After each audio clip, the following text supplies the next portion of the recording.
হযরত আদম আলাইহিস সালামের দুই পুত্র ছিল, হাবিল আর কাবিল। কিন্তু কাবিল হাবিলকে হত্যা করায় হযরত আদম আলাইহিস সালামকে আল্লাহ তাআলা আরেকটা সন্তান দিলেন, সেটা হচ্ছে শীস আলাইহিস সালাম। এবং এই শীস আলাইহিস সালামের ধারাবাহিকতায় আমরা একজন নবী রাসূল পেলাম, তিনি অত্যন্ত আলোচিত নূহ আলাইহিস সালাম। এই হযরত আদম আলাইহিস সালাম থেকে নূহ আলাইহিস সালামের মাঝখানে আসার সময় হচ্ছে 1000 বছর, এবং আদম আলাইহিস সালাম থেকে নূহ আলাইহিস সালাম হচ্ছে দশম পুরুষ, অর্থাৎ আদম আলাইহিস সালামের পরবর্তীতে নূহ আলাইহিস সালাম দশম পুরুষ, এবং আদম আলাইহিস সালাম থেকে নূহ আলাইহিস সালামের সময়কার পার্থক্য হচ্ছে 1000 বছর। তো এই নূহ আলাইহিস সালামের সন্তান ছিল 4টি।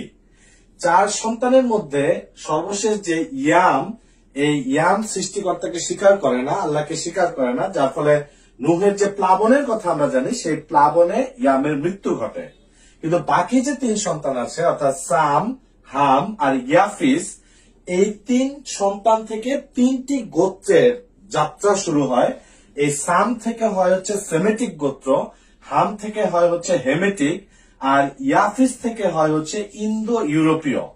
অর্থাৎ আমরা আজকে সেমেটিক নামে যাদেরকে চিনি তারা হচ্ছে যে আরব আর ইহুদি, অর্থাৎ সেমেটিক। এই সাম থেকে সেমেটিক, আরব আর ইহুদি যারা আছে তারা। হাম থেকে হচ্ছে হেমেটিক, যারা মিশরীয়, প্লাস হচ্ছে যারা ইরাকে বসবাস করে, ইরাকি যারা, তারা হচ্ছে হেমেটিক।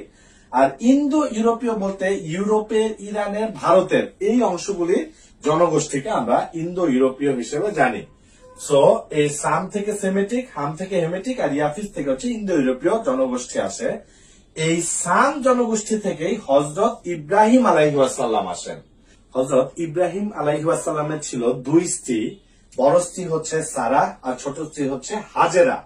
এই সারাহ এর ঘরে আসে হচ্ছে ইয়াকুব আলাইহিস সালাম, আর হাজেরার সন্তান হচ্ছে ইসমাইল আলাইহিস সালাম। তো আল্লাহ তাআলার হুকুমে এই ইব্রাহিম আলাইহিস সালাম সারাহকে ইয়াকুব আলাইহিস সালাম সহ দিয়ে রেখে আসেন হচ্ছে জেরুজালেমে, আর হাজেরা, বিবি হাজেরাকে ইসমাইল আলাইহিস সালাম সহ রেখে আসেন হচ্ছে মক্কাতে। অর্থাৎ ইব্রাহিম আলাইহিস সালামের বংশধর থেকে যে পরবর্তী যে 2টি ধারার সূত্রপাত হয়, তার একটি হয় জেরুজালেম থেকে, আরেকটি হয় মক্কা থেকে। তো এই মক্কাতে ইসমাইল আলাইহিস সালামের পরে খুব বেশি নবী রাসূল আসেননি। একেবারে শেষ সময়ে আমরা পাই হযরত মুহাম্মদ সাল্লাল্লাহু আলাইহি ওয়াসাল্লামকে। আর এইদিকে যে জেরুজালেমে যে রেখে আসলো সারা আর ইয়াকুব আলাইহিস সালাম, এই ইয়াকুব আলাইহিস সালামের ছিল 12 ছেলে। এই 12 ছেলের মধ্যে উল্লেখযোগ্য 2 জন ছেলে, একজন হচ্ছে ইয়াহুদা, আরেকজন হচ্ছে ইউসুফ আলাইহিস সালাম। তো এই ইয়াহুদা ছিল বড়, এবং ইয়াহুদার পরবর্তী প্রজন্ম এতটাই বিস্তার লাভ করেছিল যে এই ইয়াহুদা থেকেই পরবর্তীতে ইহুদি জাতটা আসে, অর্থাৎ ইহুদি নামটা আসে হচ্ছে ইয়াহুদা থেকে, আর তার পরবর্তীতে বংশধররাই কিন্তু ইহুদি নামে পরিচিতি লাভ করে। আরেকটা বিষয় জানিয়ে রাখি যে ইয়াকুব আলাইহিস সালামের কিন্তু আরেকটা নাম ছিল, সেটা হচ্ছে ইসরায়েল। ইয়াকুব আলাইহিস সালামের আরেকটা নাম হচ্ছে ইসরায়েল। আজকের দিনে যে রাষ্ট্র ইসরায়েল, এটা কিন্তু এই ইয়াকুব আলাইহিস সালামের ইসরায়েল নাম থেকে নেওয়া।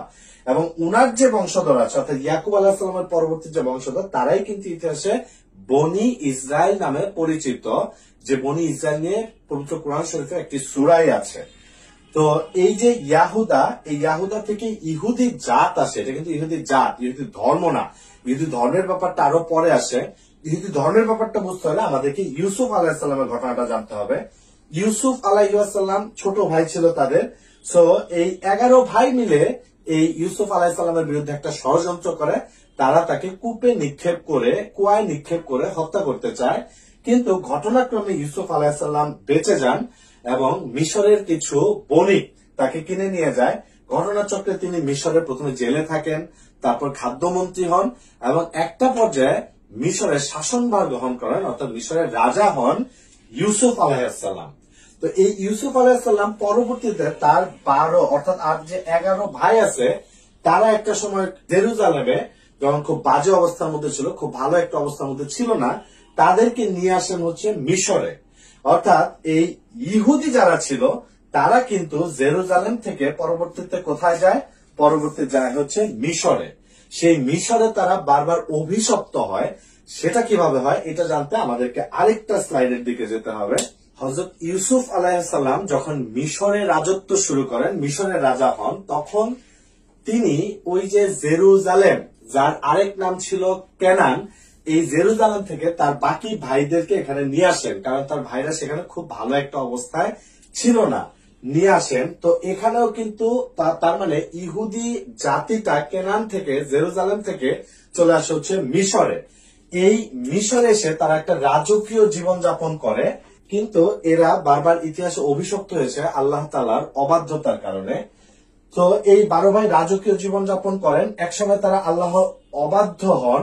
অবাধ্য হওয়ার ফলে সৃষ্টিকর্তা আল্লাহ তাআলা তাদেরকে আবার ফেরাউনের গোলাম করে তোলেন। তাদের অবস্থা আবার খারাপ হয়, তারা ফেরাউনের গোলাম হিসেবে থাকে। ইহুদিরা যখন আল্লাহ তাআলার কাছে ক্ষমা প্রার্থনা করে, তখন আল্লাহ তাআলা হযরত মুসা আলাইহিস সালামকে ইহুদিদের মাঝখানে পাঠান, এবং মুসা আলাইহিস সালাম ফেরাউনকে ধ্বংস করে ইহুদিদেরকে আবার একটি ভালো অবস্থানে নিয়ে যান। তো মুসা আলাইহিস সালামের উপর যে তাওরাত গ্রন্থ নাজিল হয়, এটা ইহুদিরা মানতে থাকে, তারা সেই সময়টাতে ভালো থাকে। কিন্তু মুসা আলাইহিস সালামের পরবর্তীতে তারা তাওরাতকে আর আগের মতো মানে না, বা তাওরাতকে চেঞ্জ করে, আবারও আল্লাহ তাআলার অবাধ্য হয়।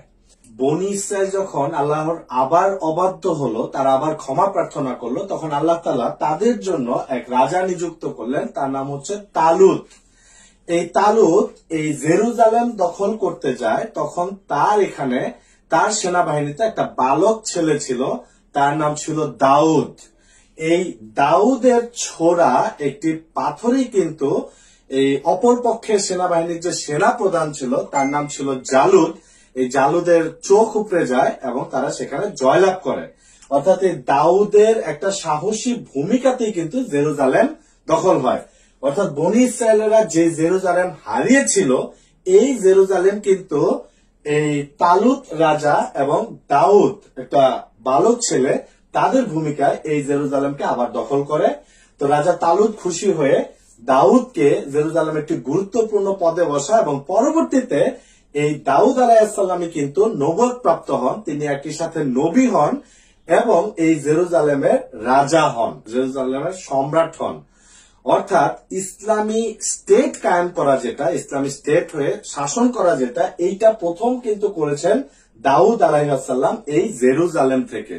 অর্থাৎ দাউদ আলাইহিস সালাম হচ্ছে ইসলামী স্টেটের প্রথম নবী বা প্রথম শাসক।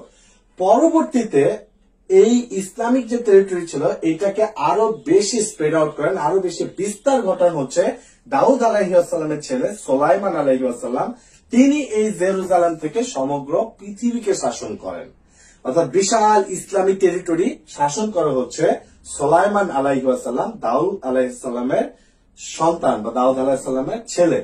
এই সুলাইমান আলাইহিস সালাম যখন মারা গেলেন, তখন এরা অর্থাৎ বনি ইসরায়েলেরা আবারও আল্লাহর অবাধ্য হয় এবং আল্লাহর সাথে বিদ্রোহ করে। তার শাস্তি হিসেবে জেরুজালেম থেকে আল্লাহ তাআলা তাদেরকে আবারও বিতাড়িত করেন। এইবার বিতাড়িত হয় কার দ্বারা? ইরাকের একজন বিখ্যাত বা খুব ভয়ঙ্কর শাসক ছিলেন, তার নাম ছিল নেবুচাঁদ-নেজার। এই নেবুচাঁদ-নেজার এসে এই জেরুজালেমে অ্যাটাক করে, নির্বিচারে বনি ইসরায়েলীদেরকে হত্যা করে এবং তাদের যে উপাসনালয় সেগুলোকে ধ্বংস করে, জেরুজালেম থেকে বিতাড়িত করে হচ্ছে এই বনি ইসরায়েলীদেরকে নেবুচাঁদ-নেজার, এবং তাদের বনি ইসরায়েলীদেরকে তার দাস বানায় এই নেবুচাঁদ-নেজার। এরপরে প্রায় 2000 বছর তারা এই জেরুজালেমে আসতে পারে না। এই সময়টাতে আল্লাহ তাআলা তাদের কাছে অসংখ্য নবী রাসূল পাঠিয়েছেন, এবং এই প্রত্যেকটা নবী রাসূল একটা মূল কথা বলেছেন, একটা কথা বারবার বলেছেন যে তাদের মাঝখানে অর্থাৎ বনি ইসরায়েলদের মাঝখানে একজন মাসিহ বা মাসিয়াহ আসবে। তো এই যে যখন বললো মাসিহ বা মাসিহ আসবে, এই মাসিয়া যখন পরবর্তীতে ঈসা আলাইহিস সালাম আসলেন, তখন এই বনি ইসরায়েলেরা বা ইহুদিরা ঈসা আলাইহিস সালামকে মানল না। তারা বলল যে ঈসা কিভাবে এই মসিহ বা মাসিয়া হয়, কারণ ঈসা তো জারদ সন্তান, তার মা তো ছিল ব্যভিচারিণী, তাহলে ওই একটা জারদ সন্তান কিভাবে মাসিহ বা মাসিয়া হয়। তারা অপবাদ দিল হচ্ছে ঈসা আলাইহিস সালামকে, এবং তারা ক্রুশে বিদ্ধ করে হত্যা করলো। অর্থাৎ ঈসা আলাইহিস সালামকে যে হত্যা করা, এটা কিন্তু ইহুদিরাই করেছে। তো যারা হত্যা করলো, যারা খুশি ছিল সেই হত্যায়, ওই সময় থেকে দুইটা গ্রুপ হয়। যারা হত্যা করলো, যারা খুশি ছিল এই হত্যায়, তারাই হয় ইহুদি, আর যারা ঈসা আলাইহিসসালামকে নবী হিসেবে মেনে নিয়েছিল, এই মাসিহ বা মাসিহা হিসেবে মেনে নিয়েছিল, এই হত্যায় যারা ব্যথিত হয় তারাই হয় নাসারা বা খ্রিস্টান। অর্থাৎ সেই সময় থেকে দুইটা ধারা সূত্রপাত হয়, একটা হচ্ছে ইহুদি আর একটা হচ্ছে খ্রিস্টান। এই ইহুদি, খ্রিস্টান এবং মুসলিম তিনটা ধর্মের একটা জায়গায় মিল আছে। তিনটা ধর্মই বিশ্বাস করে একজন মাসিহ বা মসিহ আসবেন, যিনি আবার জেরুজালেম থেকে সমগ্র পৃথিবীকে শাসন করবেন। এখন খ্রিস্টানরা এই যে মাসিহ আসবেন, এই খ্রিস্টানরা জানে যে ঈসা আলাইহিসসালাম আবার আসবেন, তিনি জেরুজালেম থেকে সমগ্র পৃথিবীকে শাসন করবেন। আমরা মুসলমানেরও জানি, পবিত্র কোরআনে আল্লাহ তাআলা ঘোষণা করেছেন যে, যেটা আমরা দেখেছি যে ঈসা আলাইহিসসালামকে ক্রুশবিদ্ধ হত্যা করা হয়, কিন্তু আল্লাহ তাআলা কোরআনে ঘোষণা দিলেন ওনাকে হত্যা করেন, ওনাকে তিনি তুলে নিয়ে গেছেন। এই ঈসা আলাইহিসসালাম আবারও আসবে এবং ইমাম মাহদির সাথে একত্রিত হয়ে এই জেরুজালেম থেকে আবার সমগ্র পৃথিবীকে তারা শাসন করবে। খ্রিস্টান এবং মুসলমান তারাও বিশ্বাস করে যে এই জেরুজালেম থেকে আবার পুরো পৃথিবী শাসিত হবে। ইহুদিরাও বিশ্বাস করে যে জেরুজালেম থেকে শাসিত হবে, কিন্তু তারা এখনো কিন্তু তারা হচ্ছে ঈসা আলাইহিসসালামকে মাসিহ হিসেবে মেনে নেয়নি। তারা এখনো অপেক্ষায় আছে একজন মাসিহ আসবে যে কিনা জেরুজালেম থেকে শাসন করবে। তাহলে ইহুদিদের ইতিহাস, যদি ইহুদি কারা বা ইহুদি জাত বা ইহুদি ধর্মের মূল কথা যদি আমরা দেখতে যাই, তাহলে এই যে এর আগে আমরা যেটা দেখেছিলাম যে ইয়াকুব আলাইহিসসালামের ছেলে ইয়াহুদা থেকে যে বংশধারা সৃষ্টি হয়, সেখান থেকে হচ্ছে ইহুদিরা আসে এবং পরবর্তীতে হযরত মুসা আলাইহিসসালামের উপর যখন তাওরাত গ্রন্থ নাজিল হয়, সেখান থেকে ইহুদি ধর্মের সূত্রপাত হয়, যারাই কিন্তু আবার ইতিহাসে বনি ইসরায়েল নামে পরিচিত।